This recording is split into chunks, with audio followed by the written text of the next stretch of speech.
Greetings gamers and YouTubers, it's Moribund Knight here with AGN, and it is Sunday, February 28, 2016, and I am here with all of the news that's fit to review from the past week. First of all, off the bat, this past Monday, Ubisoft announced that 64 million players participated in the beta for Tom Clancy's The Division, making it the biggest beta ever for a new IP on current generation platforms. The Division launches for PlayStation 4, Xbox One, and Windows PC on March 8th. On average, players spent 4 hours and 52 minutes as an activated sleeper agent, journeying through the Division's pandemic-stricken New York City. More than 1/3 of that time was spent in the Division's unique and challenging player versus player environment, the Dark Zone, with more than 2.5 million players going rogue. The beta was an opportunity for Ubisoft to test its online infrastructure as well as changes and updates made to the game. It also served as a chance for millions of players to try the game for the first time and provide their feedback to Ubisoft. With record-breaking participation and engagement, Ubisoft is now looking ahead to the Division's official release. Also in Division news, this past Wednesday, Ubisoft released Collapse, a realistic simulator that shows how quickly a weaponized virus can spread, leading to the collapse of society as depicted in the upcoming online open-world action RPG, Tom Clancy's The Division. Collapse is an online interactive experience that uses real data to create an immersive and personalized projection of the end of society. The user is patient zero of this highly infectious virus and has to make several choices that will have consequences on the spread of the pandemic. Based on OpenStreetMap, NSA open source data, and IATA flight routes with input from emergency risk specialists and public service employees, Collapse features more than 3,800 cities worldwide, home of 95% of the population. The user can compare different scenarios by choosing another experimenter or by making different choices in the simulator and find the most vulnerable and the safest cities. Collapse is a powerful reminder of the fragility and complexity of our interdependent systems on which we rely daily.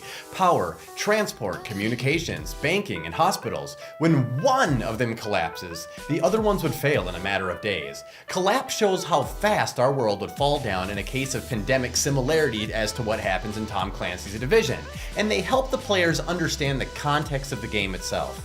In overseas news, if you've ever had any dreams of immersing yourself in a world like Sword Art Online, your dreams might become a reality soon enough. Sword Art Online, or SAO as it's more commonly known, is a game based on a popular Japanese anime that is, oddly enough, about a virtual reality video game.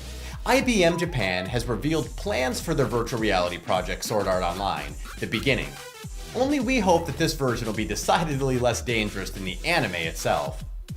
IBM Japan does not plan on making this game the traditional way. There will be no controller or mouse or keyboard. The game will be controlled by moving your body. Sword Art Online, The Beginning, is said to use a computating system called the Cognitive System that will support human decision modeling making, according to reports by Gamatsu. In addition to the cognitive system, the game will feature Soft Layer, IBM's cloud system that supposedly produces the ambience of a real world. According to Riki Kawahari, the creator of Sword Art Online series, IBM Japan's Sword Art Online The Beginning is completely different from any game experience so far. At their official website, IBM Japan is taking applications until March 4th for a prototype alpha test to be held between March 18th and 20th in Tokyo. A total of 208 applicants will be accepted.